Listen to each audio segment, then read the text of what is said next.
قرآن حکیم، سیرت النبی صلی اللہ علیہ وآلہ وسلم، احادیث مبارکہ، فقہی مسائل کا بیان اور بہت کچھ انشاءاللہ تعالی جید علماء کرام کے ساتھ۔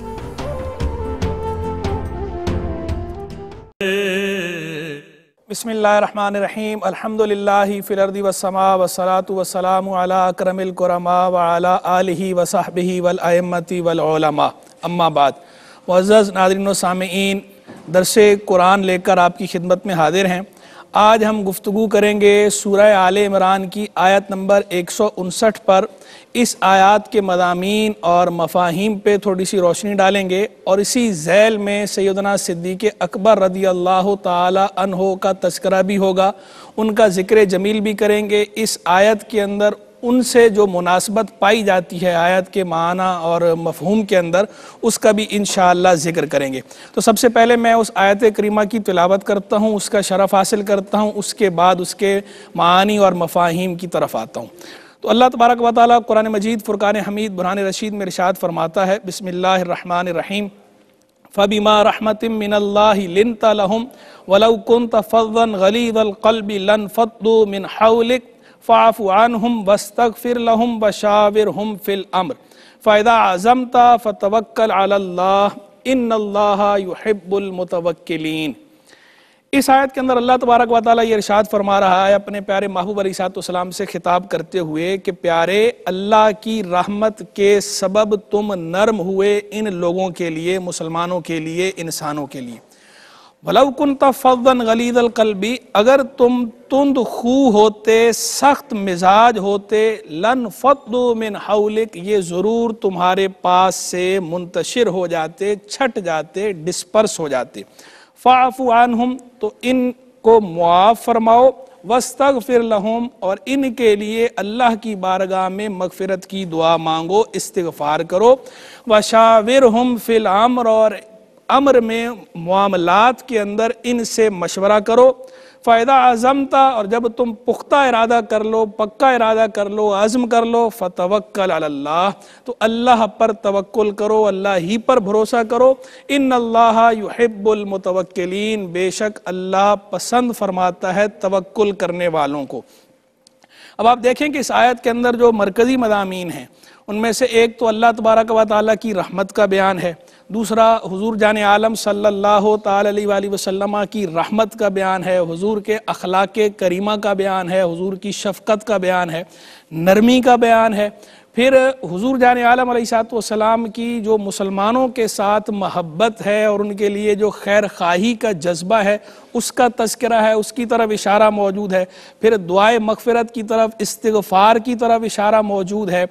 اور مسلمانوں کے لیے اللہ سے معافی مانگنا، خود بھی مسلمانوں کو معاف کرنا اور اللہ سے بھی ان کے لیے معافی کی دعا مانگنا، اس کی طرف اشارہ دیا گیا ہے، اور مشورے کی اہمیت اس کے اندر ظاہر کی گئی ہے، سگنیفینس کیا ہے، مشورے کی امپورٹنس کیا ہے، اسے اس کے اندر بتایا گیا۔ پھر اس کے بعد جو ہے توکل کی اہمیت جتائی گئی ہے۔ تو یہ اس آیت کے مرکزی مضامین ہیں جو اس آیت کے اندر ایڈریس کیے گئے ہیں۔ تو میں باری باری تھوڑا تھوڑا سب پہ ہی کلام کر دیتا ہوں۔ تو سب سے پہلے تو دیکھیں کہ جو اللہ تعالیٰ فرما رہا ہے فَبِمَا رَحْمَةٍ مِّنَ اللَّهِ لِنْتَ لَهُمْ، یہاں جو یہ ماں ہے، آج مفسرین اس کا ترجمہ کرتے ہیں تو کہتے ہیں ترجمہ جو بیما کا ہے یہ سببیت والا کریں گے۔ ویسے ماں کے زائدہ اور موصولہ ہونے میں اختلاف ہے، وہ گرامیٹیکل اختلاف ہے، اس طرف میں نہیں جاتا، صرف اتنی بات کہ وہ یہ فرماتے ہیں کہ یہاں جو ہے سببیت والا معنی ہے فَبِمَا رَحْمَةٍ مِّنَ اللَّهِ، اللہ کی رحمت کے سبب، لِنْتَ لَهُمْ، محبوب تم ان کے لیے نرم ہو گئے۔ یہ جو اللہ نے آپ کے اندر نرمی رکھی ہے یہ اللہ کی رحمت ہے، اللہ نے ہی آپ کے اندر رکھی ہے، اللہ کی طرف سے آپ کے اندر یہ نرمی رکھ دی گئی ہے۔ اب اللہ کی رحمت دیکھیں کہ سبحان اللہ، ساری کائنات کے اندر جتنے بھی رحمت کے مظاہر ہمیں نظر آتے ہیں وہ سارے کے سارے مظاہر کس کی طرف سے ہیں؟ وہ سب اللہ کی رحمت کا ایک مظہر ہیں۔ اللہ کی رحمت کا ہم اور آپ اندازہ لگا ہی نہیں سکتے۔ ماں کتنا پیار کرتی ہے اپنے بچے کے ساتھ، ماں کے اندر شفقت کیسی ہوتی ہے۔ وہ ایک بزرگ کا مجھے واقعہ یاد آیا، وہ کہتے ہیں کہ میں نے دیکھا کہ ایک بچہ ہے، وہ اس نے کوئی شرارتیں کی ہوں گی بہت زیادہ، تو اس کی ماں جو ہے وہ اس کو، ماں نے مارا، پٹائی لگا کے ماں نے اس کو باہر نکال دیا گھر سے اور دروازہ بند کر دیا۔ تو وہ کہتے ہیں میں دیکھ رہا تھا کہ گھر کے باہر وہ بچہ جانے کی بجائے گھر کے دروازے پہ بیٹھ گیا اور اونچا اونچا رونا شروع ہو گیا اور کہنے لگا میری ماں اگر تم مجھے گھر سے باہر نکال دو گی تو پھر مجھے کون اپنائے گا. تو کہتے ہیں اتنی باتیں اس نے جب گڑ گڑا کے کی تو اس کی ماں حالانکہ غصے میں تھی، فوراً اس نے دروازہ کھولا اور دروازہ کھول کے بچے کو اپنے سینے کے ساتھ لگا لیا اور اسے پیار کرنے لگی. تو کہتے ہیں یہ دیکھ کر میرے اوپر کیفیت طاری ہو گئی، مجھے اللہ کی رحمت یاد آ گئی کہ دیکھیں یہ ماں اللہ کی مخلوق ہے، اس کے اندر اللہ نے ایسی رحمت رکھی ہے، ایسی شفقت رکھی ہے بچوں کے لیے کہ بچے نے غلطی کی، بچے نے اس غلطی پہ یہ غصے میں ہے، سزا دے رہی ہے اور سزا دیتی باہر نکالا، لیکن جب اس نے آگے سے گڑ گڑا کر اس کو یہ یاد دلایا کہ ماں تو میری ماں ہے، تو اگر مجھے دھتکار دے گی تو مجھے کون اپنائے گا، تو ماں کی رحمت نے گوارا نہیں کیا اسے دھتکارنا، فوراً سینے سے لگا لیا، فوراً اسے پیار کیا. تو کہتے مجھے دیکھ کے اللہ کی رحمت یاد آئی کہ بندہ کتنا ہی نافرمان کیوں نہ ہو، جب وہ اللہ کے حضور گڑ گڑاتا ہے، جب رجوع اللہ کرتا ہے، جب توبہ کرتا ہے تو اللہ کی رحمت بھی اس کی طرف اس سے زیادہ تیزی سے متوجہ ہوتی ہے. یہ ماں یہ مخلوق ہو کر اور اس کی طاقت، اس کا اختیار محدود ہے، یہ محدود اختیار کے ہوتے ہوئے اگر یہ چھوڑ دیتی ہے، یہ غصہ ترک کر دیتی ہے، حالت غضب کو چھوڑ دیتی ہے اور اپنے بچے کو جدا نہیں ہونے دیتی، اپنے بچے کو بکھرنے نہیں دیتی، کسی اور کے حوالے نہیں کرتی، تو اللہ تبارک و تعالیٰ تو ساری طاقتوں کا مالک ہے. اس کی طاقت، اس کی قدرت لامحدود ہے، کوئی حد بندی اس کی نہیں، تو وہ بھی کبھی اپنے بندے کو چھوڑتا نہیں. جب اس کا بندہ دل سے اس کو یاد کرتا ہے، اس کا بندہ کسی بھی حالت میں ہو جب اللہ کو یاد کرتا ہے، تو وہ حدیث میں بھی فرمایا گیا نا کہ جو اللہ کا ذکر کرنے والے ہیں وہ کبھی خائب و خاسر نہیں ہوتے، جو اللہ کو یاد کرنے والے ہیں وہ کبھی نامراد نہیں ہوتے. تو اللہ کو یاد کرنے والا وہ کسی بھی حالت کے اندر ہو، اگر اللہ کو یاد کرتا ہے اللہ کا دروازہ کھٹکھٹاتا ہے. کیا فرمایا؟ من دق باب الکریم ان فتح، جو کریم کا دروازہ کھٹکھٹائے تو وہ کھل ہی جائے، تو کرم والے کا دروازہ جو بھی کھٹکھٹاتا ہے کھل ہی جاتا ہے. تو اللہ کی رحمت تو سبحان اللہ، ساری دنیا کے اندر ساری ماؤں کی جو ممتا ہے اس کو جمع کیا جائے، ساری ماؤں کی شفقت کو، رحمت کو جمع کیا جائے تو وہ سب اللہ تبارک و تعالیٰ کی تخلیق کردہ ہیں، انہیں اللہ کی رحمت سے کوئی نسبت ہی نہیں. ہم یہ بھی نہیں کہہ سکتے کہ انہیں اللہ کی رحمت سے کوئی نسبت ہے، کیونکہ اللہ کی رحمت لامحدود ہے، ان کی رحمت محدود ہے، اور محدود کو لامحدود سے کوئی نسبت نہیں ہوتی. اعلیٰ حضرت نے تصریح کی کہ اللہ لامحدود صفت کا حامل ہے، مخلوق جو بھی ہو اس کی صفت محدود ہے، محدود کو کبھی لامحدود کے ساتھ نسبت نہیں دی جا سکتی، نسبت بیان ہی نہیں کی جا سکتی. تو یہاں لگے آتا ہوں، یہ بھی ایک عرض کر دیتا ہوں، تصحیح بھی کر دیتا ہوں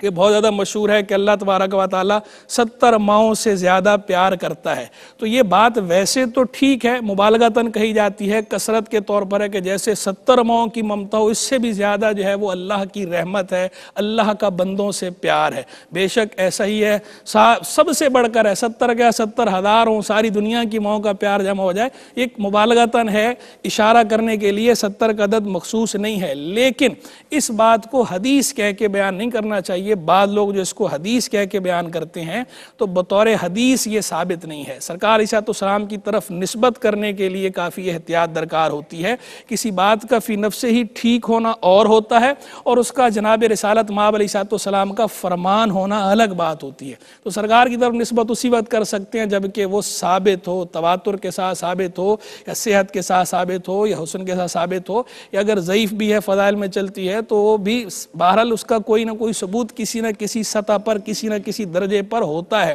اس کا ثبوت جو ہے معتبر کتب احادیث میں، مستند کتب احادیث میں معتبر طریقے سے موجود نہیں، تو اس لیے اسے حدیث کے طور پر تو نہیں بیان کر سکتے. ویسے یہ بات فی نفس ہی بات ٹھیک ہے کہ اللہ تبارک و تعالیٰ جو ہے وہ 70 مائیں، یعنی مبالغہ بات کہی جا رہی ہے کہ جیسے 70 مائیں پیار کرتی ہوں، یعنی ماؤں کا جو پیار ہے اس عالم میں مثالی پیار ہے. ان سے بھی بڑھ کر اللہ پیار کرتا ہے۔ تو اللہ کی رحمت کو سمجھانے کے لیے بطور مثال، تقریب فہم کے لیے، سمجھانے کے، سمجھ کے قریب کرنے کے لیے یہ بات کہی جاتی ہے۔ تو اس معنی کے اندر یہ بات کہنا تو درست ہے، لیکن اسے بطور حدیث بیان نہیں کرنا چاہیے۔ تو بہرحال اللہ کی رحمت ہے، اللہ کی رحمت ہے، اللہ نے ہمیں پیدا کیا، اللہ تبارک و تعالی رازق ہے، رزاق ہے، خالق ہے، تخلیق بھی فرما رہا ہے، ہمیں غذا بھی فراہم کر رہا ہے، ہمیں رہائش بھی فراہم کرتا ہے، ہوائیں، زمین، آسمان بنائے، جو چیز یہاں پیدا کی ہے سب کو ہمارے لیے مسخر کر دیا ہے، اس کی رحمت ہی تو ہے۔ اور پھر ہم چلتے ہیں تو اس کے فرشتے ہماری حفاظت کرتے ہیں، ہم سوتے ہیں تو اس کی نوری مخلوق ہماری حفاظت پر اس کی طرف سے مامور ہے۔ پروٹوکول بھی ساتھ عطا فرما رہا ہے، وَلَقَدْ كَرَّمْنَا بَنِي آدم، ہم نے بنو آدم کو عزت عطا فرمائی ہے۔ یہ اللہ کی رحمت ہی تو ہے کہ اللہ نے ہمیں یہ عزت عطا فرمائی، اپنے محبوب کے طفیل کی اس پیکر میں اپنے محبوب کو بھیجا ہے، تو پھر اس پیکر میں جو بھی آئے ہیں ان کے لیے اللہ تبارک و تعالی نے ہر چیز کو مسخر کر دیا ہے، ان کو مخدوم بنا دیا ہے، حضرت انسان کو اشرف المخلوقات بنا کر، اور باقی سب کو ان کا خادم بنا دیا ہے۔ تو کائنات میں باقی جو بھی ہیں وہ حضرت انسان کے خادم ہے، حضرت انسان مخدوم ہے ان کا۔ یہ اللہ کی رحمت ہے، اللہ نے اپنی رحمت سے ایسا کیا ہے۔ پھر اللہ نے اپنی رحمت سے ہمارے ساتھ فرشتہ مقرر کر دیا ہے جو ہمیں نیکی کی ترغیب بھی دلا رہا ہے، جو ہمیں الہام کرتا ہے، اس فرشتے کو ملہم کہتے ہیں، وہ ہمیں نیک خیالات ہمارے دل میں، ہمارے ذہن میں ڈالتا رہتا ہے۔ اللہ کی رحمت، اللہ کی رحمت اس نے انبیاء بھیجے، اللہ کی رحمت اس نے آسمانی کتابیں بھیجی، اللہ کی رحمت اس نے ہمیں عقل عطا فرمائی، اللہ کی رحمت اس نے ہمیں ہدیناہ النجدین، ہم نے خیر و شر دونوں راستے دکھا دیے، ہر طرح کی آسانی ہمارے لیے فراہم کر دی۔ یہ اللہ کی رحمت ہی تو ہے۔ تو اللہ کی رحمت کا تو ذکر کرنے پر بندہ آئے تو ہم کتنے ہی جلسے کر ڈالیں، کتنی نشستیں کر ڈالیں، اللہ کی رحمت ہی پہ بیان کرتے رہیں، ہماری باتیں ختم ہو جائیں، ہمارے سانس ختم ہو جائیں، لیکن اللہ کی رحمت کا بیان ختم ہو سکتا نہیں۔ اللہ کی رحمت تو وسیع، اللہ کی رحمت لا محدود، واسعۃ رحمتی کل شیء، میری رحمت نے ہر شے کو گھیر رکھا ہے، ہم ہر شے کو شمار نہیں کر سکتے۔ اس نے فرمایا وَإِن تَعُدُّوا نِعْمَتَ اللَّهِ لَا تُحْصُوهَا، اگر اللہ کی نعمتوں کو گننا چاہو تو گن نہ پاؤ گے۔ تو ہم اللہ کی نعمتوں کو گن نہیں سکتے، تو اللہ کی رحمت کا ہم پورا تصور کیسے کر سکتے ہیں؟ بھائی اس کی رحمت کی کیا ہی بات ہے۔ اللہ تبارک و تعالی ہمیں اپنی سچی محبت عطا فرمائے، اور یہ جو اس نے نعمتیں ہمیں عطا فرمائی ہیں، ان نعمتوں کی قدر کرنے کی توفیق دے، زوال نعمت سے بچائے، اور اللہ تبارک و تعالیٰ کی جو رحمت ہے اس رحمت کا پرتاؤ ہم پہ پڑے، ہم بھی خلق خدا کے لیے شفقت کرنے والے بن جائیں، ہم بھی خلق خدا پہ رحمت کرنے والے بن جائیں۔ تو آگے چلتے ہیں، اللہ کی رحمت کا بیان ہوا، آگے حضور جان عالم صلی اللہ تعالی علیہ وآلہ وسلم، سبحان اللہ۔ اللہ کی رحمت کے بعد جو ہے اللہ کے محبوب کی رحمت۔ تو اللہ کے محبوب تو بذات خود رحمت ہیں، اللہ نے فرمایا وَمَا أَرْسَلْنَاكَ إِلَّا رَحْمَةً لِّلْعَالَمِينَ، محبوب ہم نے نہیں بھیجا تمہیں مگر عالمین کے لیے رحمت بنا کر۔ سبحان اللہ، وہ رحمت والا رب اس نے اپنے محبوب کو بھی بھیجا تو عالمین کے لیے رحمت بنا کر بھیجا، وہ رب العالمین ہے، محبوب کو بھیجا تو رحمت للعالمین بنا کر بھیجا۔ اور محبوب کی جو یہ رحمت، یہ شفقت ہے، اور پھر اللہ اس کو جتا رہا ہے، اور پھر اللہ یہ بھی بتا رہا ہے کہ پیارے یہ جو تم ان کے لیے نرم ہوئے ہو، یہ جو تمہارے اندر نرمی آئی ہے ان کے لیے، یہ جو رحمت ہے، یہ جو شفقت ہے، یہ اللہ کی رحمت ہی کے سبب ہے۔ پیارے یہ ہماری طرف سے ہے، یہ ہم نے تمہارے دل میں ڈالا ہے۔ اور پھر آگے اللہ اس کی اہمیت جتاتا ہے کہ یہ ضروری تھا، محبوب کا نرم دل ہونا، محبوب کا تند خو نہ ہونا، محبوب کا سخت مزاج نہ ہونا، یہ ضروری تھا۔ کیوں کہ اگر یہ ایسے نہ ہوتا تو یہ جو مخلوق آپ کی طرف کھنچی آ رہی ہے، یہ جو سب افواجہ کر کے جو آئے ہیں، سارے فوج در فوج جو آپ کے حلقہ بگوش بنے ہیں، یہ نہ بنتے، یہ چھٹ جاتے، یہ ڈسپرس ہو جاتے، یہ منتشر ہو جاتے۔ ان کو آپ کے قریب کرنے کے لیے، آپ کے قریب کرنا ضروری کہ آپ ہی نے تو اللہ کے قریب کرنا ہے، انہوں نے اللہ کے قریب کرنا ہے، تو اللہ کے قریب کرنے کے لیے ان سے قریب کرنا ضروری تھا۔ تو اللہ ان سے قریب کرنے کے لیے اللہ نے رحمت رکھی، محبوب کے دل میں اللہ نے نرمی ڈالی کہ ساری مخلوق محبوب کے قریب ہو جائے، قریب ہو، اور پھر محبوب نے اللہ کے قریب کر دے۔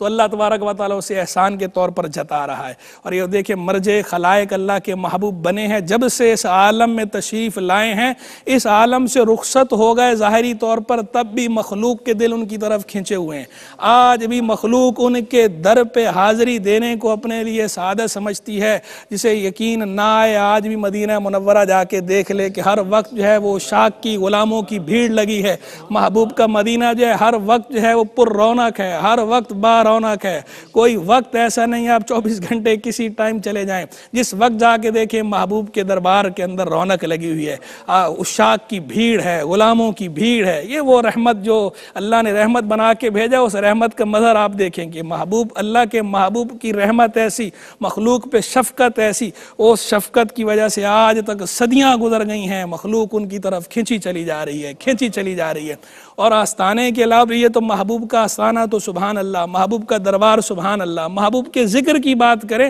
محبوب کے ذکر پہ ہی عشاق کے دل کھل جاتے ہیں۔ ان کے نثار کو ہی کیسے ہی رنج میں ہو، جب یاد آ گئے ہیں سب غم بھلا دی ہیں۔ ان کا ذکر آ جائے تو مشام جاں معطر ہو جاتی ہے۔ نام مدینہ لے دیا چلنے لگی نسیم خلد، سودش غم کو ہم نے بھی کیسی ہوا بتائی کیوں۔ ان کا نام آتا ہے تو دل کھل جاتے ہیں، ان کا نام آتا ہے، ان کا ذکر آتا ہے تو چہرے کھل جاتے ہیں۔ یہ محبوب کو اللہ نے ایسی رحمت عطا فرمائی کہ اس رحمت کے مظاہر میں سے ایک مظہر یہ بھی ہے۔ اچھا، اس کے اندر ساتھ ہی ساتھ یہ دیکھیں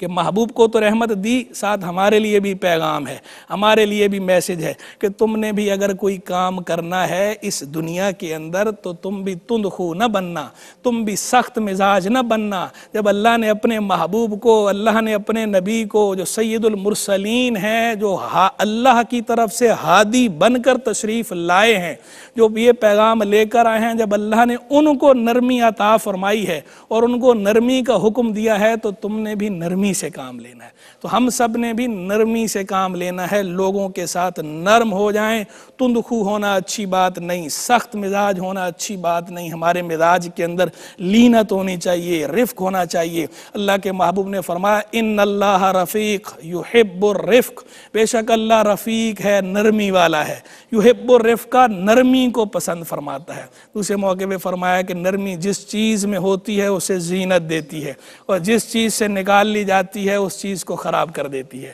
یعنی کسی چیز کو خراب کرنا ہو، کسی معاملے کو خراب کرنا ہو تو نرمی سے کام لینا چھوڑ دیں، تند خوئی سے پیش آنا شروع کر دیں، بد مزاجی کا مظاہرہ کرنا شروع کر دیں، خراب ہو جائے گا۔ جس معاملے کو صحیح کرنا ہو تند خوئی چھوڑ دیں، بد مزاجی چھوڑ دیں، لینت سے رفق سے کام لیں تو اس کے اندر زینت آ جائے گی، اللہ کی طرف سے بھی برکت ہوگی، اللہ بھی خوش، اللہ کی مخلوق بھی خوش۔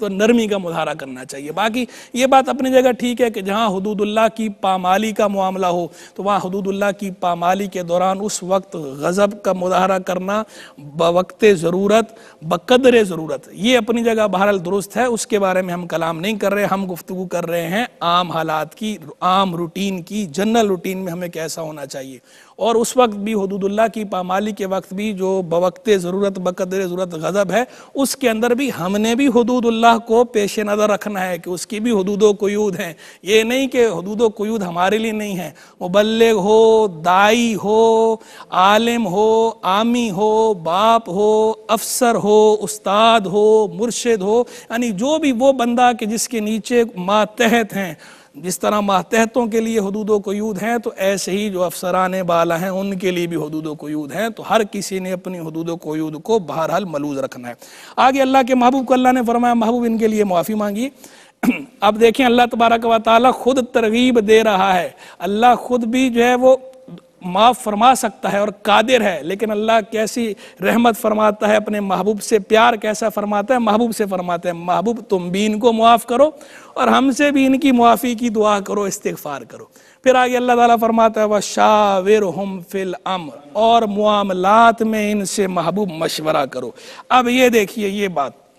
کہ اللہ کے محبوب ہیں، اللہ کے محبوب کو مشورے کی حاجت نہیں، مشورے کی ضرورت نہیں، اس کے باوجود جو ہے وہ اللہ نے فرمایا کہ محبوب مشورہ کرو۔ کیوں فرمایا؟ ایک تو یہ جتانے کے لیے، یہ ظاہر کرنے کے لیے کہ مشورہ کتنا اہم ہے، مشورے میں اللہ کی طرف سے کیسی برکت رکھی گئی ہے، تو مشورے کی سگنیفیکنس کو، امپورٹنس کو ظاہر کرنے کے لیے اللہ نے یہ فرمایا۔ دوسرا اس لیے فرمایا تاکہ اللہ کے محبوب مشورہ کریں تو یہ ان کی امت کے لیے سنت ہو جائے، یہ ان کا طریقہ ہو جائے، اور اس کے اندر برکت دو چند ہو جائے کہ اللہ نے ویسے بھی برکت رکھی، اور محبوب سے جب اس کو نسبت ہو جائے گی تو اس کی برکت دو گنی ہو جائے گی، اس کی برکت ڈبل ہو جائے گی، اس کی برکت بڑھ جائے، امت کے لیے سنت ہو جائے کہ وہ بھی مشورہ کریں۔ اور تیسرا یہ کہ جن لوگوں سے مشورہ کرنے کا اللہ تعالیٰ فرما رہا ہے ان لوگوں کی اہمیت بھی اس سے ظاہر ہو رہی ہے۔ اللہ کے محبوب کو وہی آتی ہے، وہ محتاج نہیں ہے مشورے کے، لیکن اس کے باوجود اللہ کے محبوب کو جب فرمایا جا رہا ہے تو وہ جن لوگوں سے آگے مشورہ کر رہے ہیں وہ لوگ کون ہیں؟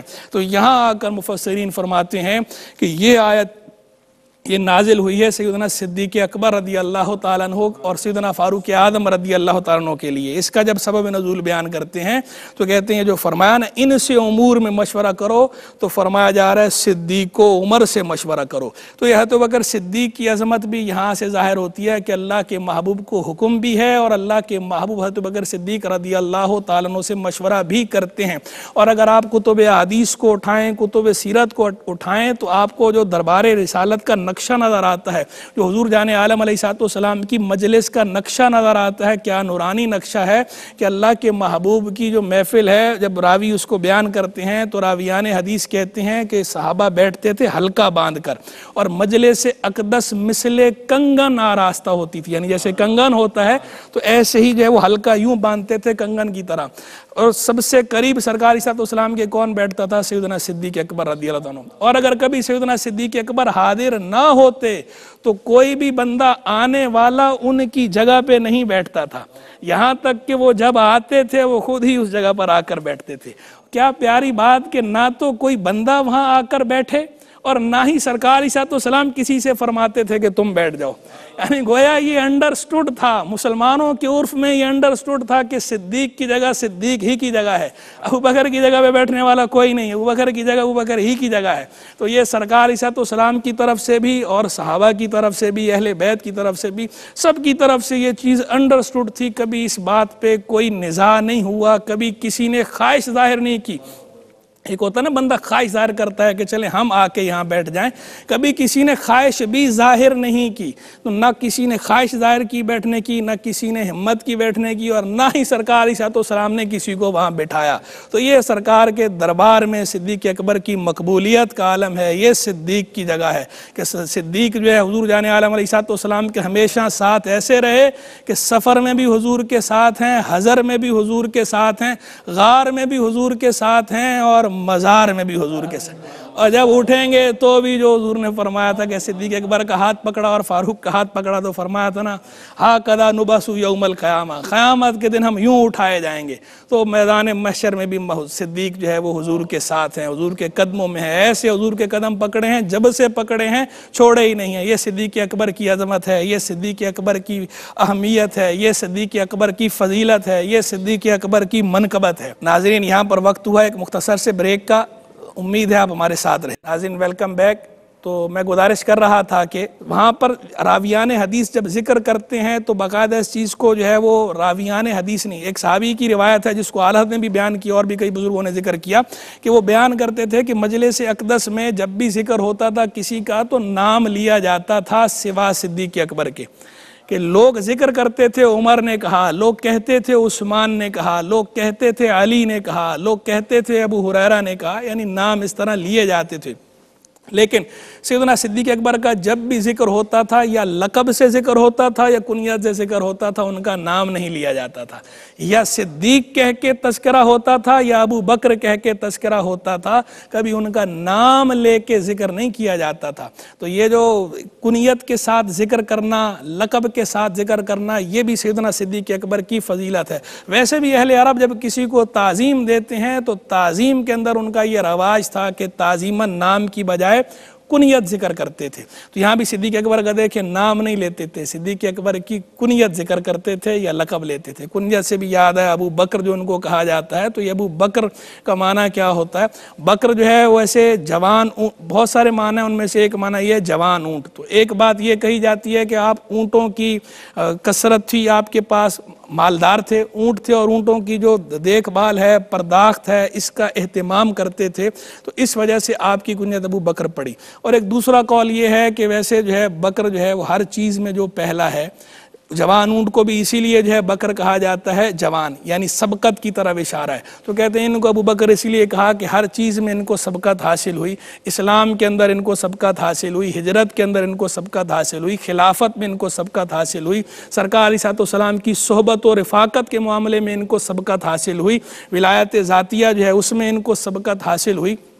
اللہ کے محبوب ہیں, اللہ کے محبوب کی امت کے جو اولیاء ہیں ان کے اندر جو ہے سارے ولیوں کے سردار جو ہے سیدنا صدیق اکبر رضی اللہ تعالیٰ عنہ ہیں. تو اللہ کے محبوب کی برکت سے ولایت ذاتیہ میں بھی انہی کو سبقت حاصل ہے, تو اسی لیے یہ ابو بکر ہیں, ہر چیز میں پہلے ہیں, ہر چیز میں سب سے آگے یہی ہیں محبوب کی امت کے اندر. تو یہ سیدنا صدیق اکبر رضی اللہ تعالیٰ عنہ کا شرف ہے جو ظاہر ہوتا ہے, اور اس آیت سے بھی سیدنا صدیق اکبر رضی اللہ تعالیٰ عنہ کا شرف ظاہر ہو رہا ہے. وَشَاوِرْهُمْ فِي الْأَمْرِ. اور آپ دیکھیں محدثین نے بھی بیان کیا, خود صحابہ نے بیان کیا. محدثین نے تو اس کو خیر حکایت کیا کہ صحابہ اس کو ذکر کرتے ہیں. ترمذی کی روایت ہے کہ جب سرکار علیہ السلام کے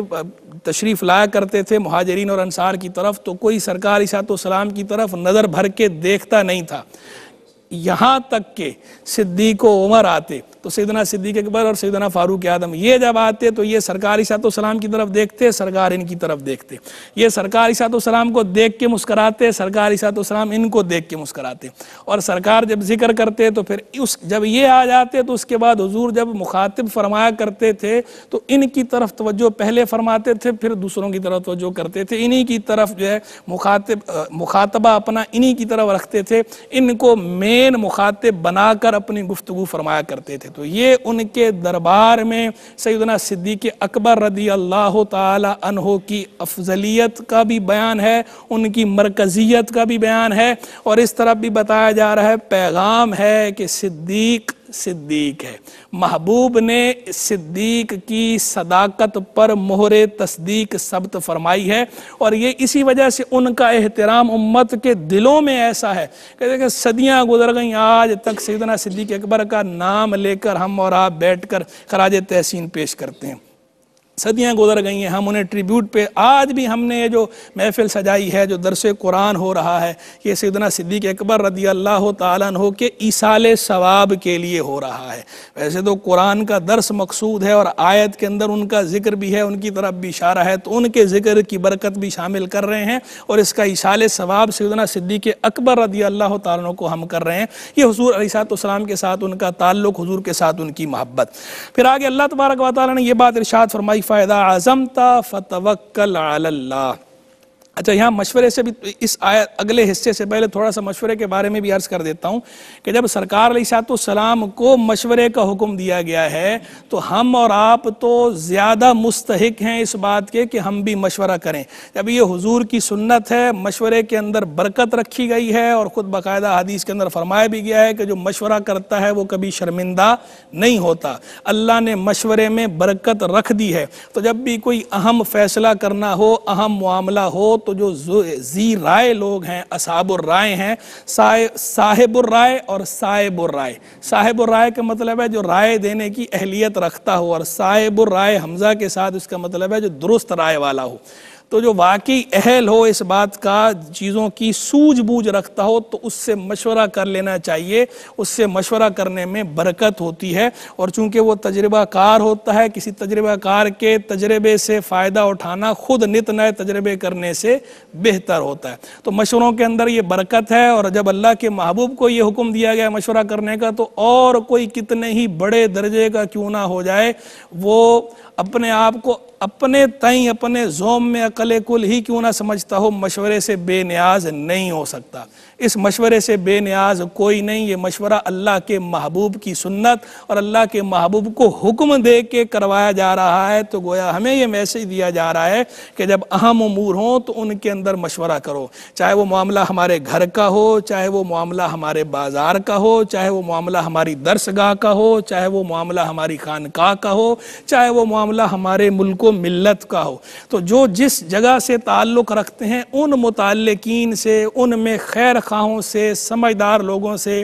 اصحاب الرائے سے ان امور کے اندر مشورہ بہرحال کرنا چاہیے، اور اس کے اندر اپنی سبکی نہیں سمجھنی چاہیے، اپنی کسر شان نہیں سمجھنی چاہیے کہ میں اگر مشورہ کر لوں گا تو میں چھوٹا ہو جاؤں گا یا میری بات نیچی ہو جائے گی اور جو مشورہ دینے والا ہے اس کی بات اوپر ہو جائے گی۔ مشورے میں برکت رکھی گئی ہے، مشورہ کرنے سے بندے کی اپنی عزت بڑھتی ہے، عزت گھٹتی نہیں۔ اور مشورہ کرنے کے بعد چونکہ آپ کے پاس آپشن موجود ہے، اگر آپ کو مشورے کے بعد یہ لگ رہا ہے کہ جو مشورہ مجھے دیا جا رہا ہے اس مشورے کے اندر یہ سکم ہے اور جو میری رائے ہے یہ رائے اس کے مقابلے میں زیادہ بہتر لگ رہی ہے، تو ٹھیک ہے، آپ کے پاس آپشن ہے، آپ جو ہے وہ اس کو اختیار کریں، مشورے پر عمل نہ کریں۔ مشورہ کرنے کا حکم ہے، اگر مشورہ کرنے کے بعد اپنی بات ہی زیادہ اچھی محسوس ہو رہی ہو لیکن دیانتداری کے ساتھ، اس لیے نہیں کہ میری بات ہے یا میری رائے ہے، دیانتداری کے ساتھ لگ رہا ہے کہ یہ بات زیادہ مضبوط ہے، اس بات کا فائدہ زیادہ ہے، تو آپ پابند نہیں ہیں اس بات کے کہ نہیں اس مشورے پر عمل کرنا ہی کرنا ہے۔ اور یہی بات آگے اللہ فرما بھی رہا ہے، فَإِذَا عَزَمْتَ فَتَوَكَّلْ عَلَى اللَّهِ، جب مشورہ کر لینے کے بعد محبوب تم کسی بات کا پختہ ارادہ کر لو تو اب اللہ پر بھروسہ کرو، یعنی اب مشورے کی طرف نہ دیکھو، اب اللہ پہ بھروسہ کرو، چاہے ان کا مشورہ قبول کیا یا نہیں کیا۔ اگر ان کا مشورہ قبول کر لیا ہے اور پختہ ارادہ کر دیا ہے تو اب بھی اللہ ہی پر بھروسہ کرو، اس پہ نہیں کہ لوگوں نے مشورہ دیا ہے، نہیں، اللہ پر بھروسہ، خالق کے اسباب پہ بھروسہ۔ اور اگر ان کا مشورہ جو ہے وہ لگا کہ کمزور ہے اور ان کے مشورے پر عمل نہیں کیا، جانب مخالف کو اختیار کیا اور پختہ ارادہ کر لیا ہے، تو بھی اب کر گزرو، فتوکل علی اللہ، اب اللہ پہ توکل کرو کہ اللہ تبارک و تعالی جو ہے وہ توکل والوں کو پسند بھی فرماتا ہے، اور کام تو اللہ نے ہی کرنا ہے، فاعل حقیقی اللہ ہے، جو بھی کام کرتے ہیں ہم پایہ تکمیل تک کون پہنچاتا ہے؟ اللہ،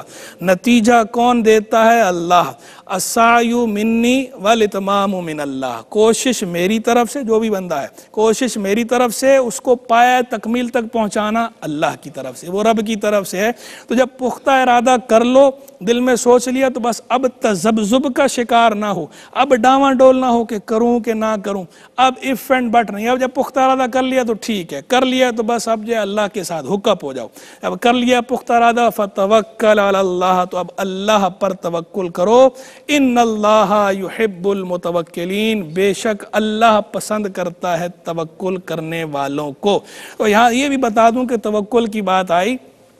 توکل کا یہ مطلب قطعاً نہیں ہے کہ اسباب چھوڑ دیے جائیں۔ بعض لوگ یہ سمجھتے ہیں کہ توکل کا مطلب ہے کہ ہم کمانا چھوڑ دیں، کسب کرنا چھوڑ دیں، تو بس اللہ پہ بھروسہ ہے۔ نہیں، اللہ پہ بھروسہ یہ نہیں ہے، یہ دنیا ہے، عالم اسباب ہے، اللہ نے اسباب اور مسببات کا آپس میں ربط رکھا ہے، مربوط کیا ہے، اور ہمیں حکم ہے کسب کرنے کا۔ تو کوشش ہم نے کرنی ہے، کسب ہم نے کرنا ہے، لیکن وہ کسب کر لینے کے بعد اب ہم نے بھروسہ اپنے اسباب پہ نہیں کرنا، نہیں ہم نے یہ اسباب اختیار کر لیے تو ہم اس پہ جو ہے وہ پھولے نہ سما رہے ہوں اور اس پہ اگر ہاں کچھ بھی نہیں ہوگا، نہیں، اسباب اختیار کر لیں، اور اختیار کرنے کے بعد بھروسہ اسباب پہ نہیں، اسباب بھروسہ جو ہے وہ خالق کے اسباب پر کریں، کہ وہ جو جس نے اسباب کو بھی پیدا کیا ہے، ہمیں بھی پیدا کیا ہے، بھروسے کے لائق تو وہی ہے۔ اور واقعی آپ دیکھ لیں کہ بعض اوقات اسباب اختیار کر لینے کے باوجود کام نہیں ہوتا، حفاظتی انتظامات سارے کر لیے جاتے ہیں پھر بھی چوری ہو جاتی ہے،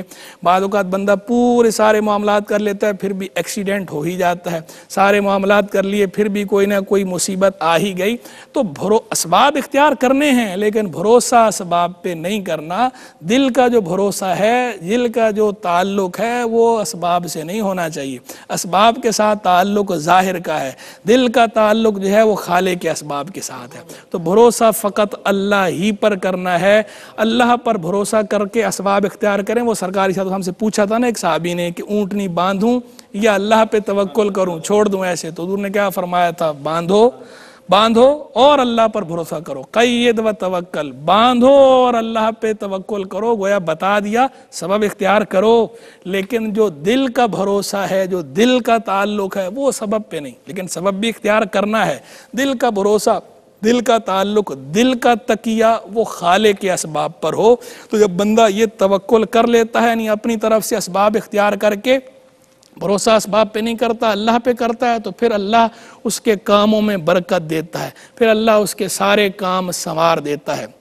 من کان للہ کان اللہ لہ، جو اللہ کا ہو جاتا ہے اللہ اس کا ہو جاتا ہے۔ تو اللہ کا ہونا یہی ہے کہ بندے کا جو دل کا تعلق ہے بس وہ اللہ کے ساتھ ہو، اور جس سے دل کا تعلق ہو اللہ کے لیے ہو، جس سے دل کا تعلق نہ ہو اللہ ہی کے لیے نہ ہو۔ الحب فی اللہ والبغض فی اللہ کا جب بندہ مظہر بن جاتا ہے تو پھر اس کا ایمان کامل ہو جاتا ہے۔ جب اس کا ایمان کامل ہو جاتا ہے پھر اس پہ اللہ کی رحمتوں کا جو نزول ہوتا ہے اس کی بات ہی الگ ہوتی ہے۔ اس کی رحمت سے حصہ تو سارے ہی پاتے ہیں، لیکن جو توکل کرنے والے، جو الحب فی اللہ والبغض فی اللہ والے ہوتے ہیں، جو اللہ کے ہو کر رہتے ہیں، ان پہ جو رحمتوں کا نزول ہوتا ہے وہ تو ایسا ہوتا ہے کہ خلق خدا بھی پھر انہی سے فیض پا رہی ہوتی ہے، کہ وہ خلق خدا کے لیے بھی رحمت بن جاتے ہیں۔ رحمت للعالمین صلی اللہ تعالی علیہ وآلہ وسلم کے خادم خاص بن جاتے ہیں، ان کے خاص غلام بن جاتے ہیں، اور ان کی رحمت العالمین والی جو صفت ہے، جو تجلی ہے، اس کا پرتاؤ ان پہ پڑنا شروع ہو جاتا ہے۔ اللہ کی مخلوق کے لیے، خلق خدا کے لیے رحمت بن کر ان کے ساتھ اچھے تعلقات اختیار کر لیتے ہیں۔ تو یہ جو آیت کریمہ میں نے آپ کے سامنے تلاوت کی اور اس کے معنی اور مفاہیم کو جس طرح میں نے ذکر کیا، عرض کیا، اس میں اگر کوئی غلطی کوتاہی ہوئی ہو اللہ تبارک و تعالی محبوب کے صدقے درگزر فرمائے۔ جو درست باتیں اس کے اندر بیان ہوئیں اللہ تبارک و تعالی ہمارے قلوب میں اسے راسخ فرمائے، انہیں سمجھنے کی اور ان پر عمل پیرا ہونے کی اور دوسروں تک درست انداز میں پہنچانے کی توفیق رفیق مرحمت فرمائے۔ اب آپ حضرات میں سے کسی کا کوئی سوال ہو تو پوچھ لیجئے۔ علامہ صاحب، حضرت ابو بکر کو صدیق اکبر کیوں کہا جاتا ہے؟ حضرت بکر صدیق رضی اللہ تعالیٰ عنہ کو صدیق اکبر کیوں کہا جاتا ہے؟ سبحان اللہ، صدیق کا معنی ہے بہت زیادہ تصدیق کرنے والا۔ تو چونکہ سیدنا صدیق اکبر رضی اللہ تعالی عنہ نے سرکار علیہ السلام کی تصدیق فرمائی، جب حضور نے اعلان نبوت فرمایا اس وقت بھی آپ نے تصدیق فرمائی، سبقت فرمائی۔ جب سرکار علیہ السلام معراج کی شب، معراج کے شرف سے مشرف ہو کر واپس تشریف لائے اور جب آپ نے وہاں کی خبریں بیان کی تو بھی تصدیق سب سے پہلے صدیق اکبر نے کی ہے۔ تو ان کو پھر یہ اللہ تبارک و تعالی نے شرف عطا فرمایا کہ ان کا جو لقب صدیق پڑا تو ایسا پڑا کہ وہ دن، آج کا دن ہمیشہ صدیق صدیق صدیق صدیق کہہ کے ہی ان کو یاد کیا جاتا ہے۔ اور چونکہ جو ہے وہ اس امت کے اندر صدیق ویسے ایک منصب بھی ہے، تو جتنے بھی صدیق آنے ہیں وہ سارے صدیق جو ہے ان کے نیچے نیچے ہیں، ان سب کے ہیڈ وہی ہیں، تو باقی سب ان کے ماتحت ہیں۔ چونکہ وہ سب کے ہیڈ ہیں تو وہ اکبر ہیں، وہ سب سے بڑے صدیق ہیں تو اس امت کے اندر۔ اور واقعی ابن عربی رحمہ اللہ نے ایک بات فرمائی ہے، وہ کہتے ہیں کہ جو یہ صدیقیت ہے، ویسے تو خیر یہ تمام ہی صوفیاء کا موقف ہے کہ صدیقیت ایک منصب ہے، جس طرح نبوت و رسالت منصب ہے تو کہتے ہیں نبوت و رسالت کے بعد ایک منصب صدیقیت ہے۔ صدیقیت اور نبوت و رسالت کے بیچ میں کوئی چیز نہیں۔ جیسے اولیاء کرام کے مناصب ہوتی ہیں نا، اقطاب ہیں، اوتاد ہیں، ابدال ہیں، نوجباں ہیں، نقباں ہیں، اخیار ہیں، ابرار ہیں، پھر قطب ابدال ہے، قطب ارشاد ہے، قطب مدار ہے، قطب الاقطاب ہے، غوث ہے، صدیق قیوم ہے، فرد ہے، قطب وحدت ہے، یہ مناصب بیان ہوتے ہیں۔ تو سب سے بڑا منصب جو ہے وہ کہتے ہیں صدیق ہے۔ صدیق اور نبوت و رسالت کے بیچ میں اور کوئی منصب نہیں، یعنی نبوت و رسالت کے بعد مخلوق کے اندر جو سپیریئر منصب ہے، سب سے بڑا منصب ہے، وہ صدیقیت ہے۔ ابن عربی کی جو بات ہے، یہ تو سارے صوفیاء کا موقف ہے اور وہ سیدنا صدیق اکبر کو اس منصب پر فائز مانتے ہیں، اور بھی کچھ بزرگوں کو صدیقیت کا منصب عطا ہوا، لیکن صدیق اکبر کا شرف یہ ہے کہ ابن عربی کہتے ہیں کہ صدیقیت اور نبوت و رسالت کے بیچ میں ایک مقام اور ہے، اور وہ مقام ہے مقام قربہ۔ اس مقام قربہ پہ صدیق اکبر کے سوا اور کوئی فائز نہیں ہوا، تو یہ اس لیے بھی صدیق اکبر ہے۔ ویسے تو یہ سارے صدیقوں کے سردار ہیں امت میں، غیر نبی کی بات ہو رہی ہے، غیر انبیاء جو صدیق ہیں ان صدیقین کے یہ سردار ہیں، اس لیے بھی اکبر ہیں، اور پھر ان سے بڑھ کر ایک ان کو مقام قربہ حاصل ہے، تو اس وجہ سے بھی یہ صدیق اکبر ہے۔ ماشاءاللہ، بہت خوبصورت آپ نے بات ارشاد فرمائی ہے، فَبِمَا رَحْمَةٍ مِّنَ اللَّهِ لِنتَ لَهُمْ کے حوالے سے۔ میں یہ عرض کرنا چاہوں گا کہ جیسا کہ آج کل کے دور میں ایک نفسہ نفسی افراتفری کا دور ہے اور حالات و واقعات نے لوگوں میں عدم برداشت کا مادہ پیدا کر دیا. لوگوں میں برداشت نہیں ہے، بالکل ٹریفک جام ہو یا گھریلو معاملات ہوں یا جو بھی معاملات ہوں، برداشت نہیں ہے. اس تناظر میں جو آپ نے تند خوئی کو ہٹا کر اور نرم دلی کی بات فرمائی ہے تو اس قدر دل خوش ہوا ہے اس بات سے. تو میں یہ عرض کرنا چاہ رہا ہوں کہ امیر المومنین جناب صدیق اکبر رضی اللہ تعالیٰ عنہ کی سیرت پاک سے کوئی ایسا واقعہ کہ جس سے آپ کی نرم دلی اپنی رعایا پر ظاہر ہوئی. سیدنا صدیق اکبر رضی اللہ تعالیٰ عنہ کی تو نرم دلی کی کیا بات ہے، آپ کی تو ساری سیرت ہی نرم دلی ہی پر مبنی ہے. اور بظاہر جو آپ کی زندگی میں ایک بات ایسی نظر آتی ہے کہ وہ بظاہر ایسی سختی والی بات نظر آ رہی تھی، وہ بھی نرم دلی ہی تھی. وہ کیسے؟ وہ یوں نرم دلی تھی کہ جب آپ نے سیدنا فاروق اعظم رضی اللہ تعالیٰ عنہ کو مقرر کرنا چاہا اپنے بعد، تو اس وقت بعض لوگوں کو یہ محسوس ہوا کہ سیدنا فاروق اعظم ہے سخت اور سیدنا عمر تھے نرم. آپ کہہ رہے ہیں آپ اس بندے کو مقرر کر رہے ہیں، تو آپ کے پاس آئے اور کہا کہ جی آپ ان کو مقرر کر رہے ہیں تو اللہ کے حضور آپ کیا جواب دیں گے؟ تو سیدنا صدیق اکبر نے عرض کیا میں اللہ کے حضور جواب دوں گا کہ جو سب سے اچھا بندہ تھا میں نے اسی کو مقرر کیا. اور جب انہوں نے پوچھا کہ بھئی یہ تو سخت ہیں، تو کہا یہ سخت ہیں لیکن جب یہ بار آئے گا ان کے سر پر، حکومت کا بار آئے گا تو خود ہی ان کے اندر نرمی بھی آ جائے گی جو متعلقہ نرمی ہے. تو نرمی تو سبحان اللہ ان کی تو سیرت کیا پوری ان کی زندگی سرکار علیہ السلام کے دور سے لے کر آخر تک نرمی ہی پر مبنی تھا. جہاں سختی ضروری تھی وہاں پر انہوں نے سختی کی. وہ سختی تھی حدود اللہ کی خاطر کہ جہاں ارتداد کا مسئلہ آیا، جہاں منکرین زکوٰۃ کا مسئلہ آیا، وہاں پر دوسروں کی رائے یہ تھی کہ تھوڑا اس وقت نرمی برتی جائے، حالات ایسے ہیں. لیکن چونکہ وہ سیدنا رسول اللہ علیہ السلام کے مزاج شناس تھے، تو سیدنا رسول اللہ علیہ السلام کے مزاج شناس ہونے کی بنا پر انہوں نے وہی فیصلہ فرمایا جو اس وقت کی ضرورت تھا. اور بظاہر سخت محسوس ہو رہا تھا، بظاہر اس واقعے میں یہ لگ رہا تھا کہ یہ جو حالات ہیں ان کا جو تناظر ہے یہ ایسا ہے کہ یہ مصلحت کے خلاف ہے. لیکن وقت نے ظاہر کر دیا، تاریخ نے ظاہر کیا کہ جو فیصلہ انہوں نے کیا وہی مصلحت کے مطابق تھا، وہی فیصلہ درست تھا اور اس موقع پر اسی سخت فیصلے ہی کی ضرورت تھی. تو انہوں نے کبھی اگر سختی کی تو وہ سختی صرف حدود اللہ کی خاطر اس مقام پر کی جہاں سختی کرنا ضروری تھا. باقی ادروائز تو ان کی زندگی نرمی، شفقت، لینت، رفق کا مظہر تھی. وآخر دعوانا ان الحمدللہ رب العالمین. صحابہ میں جدا سے صدیق اکبر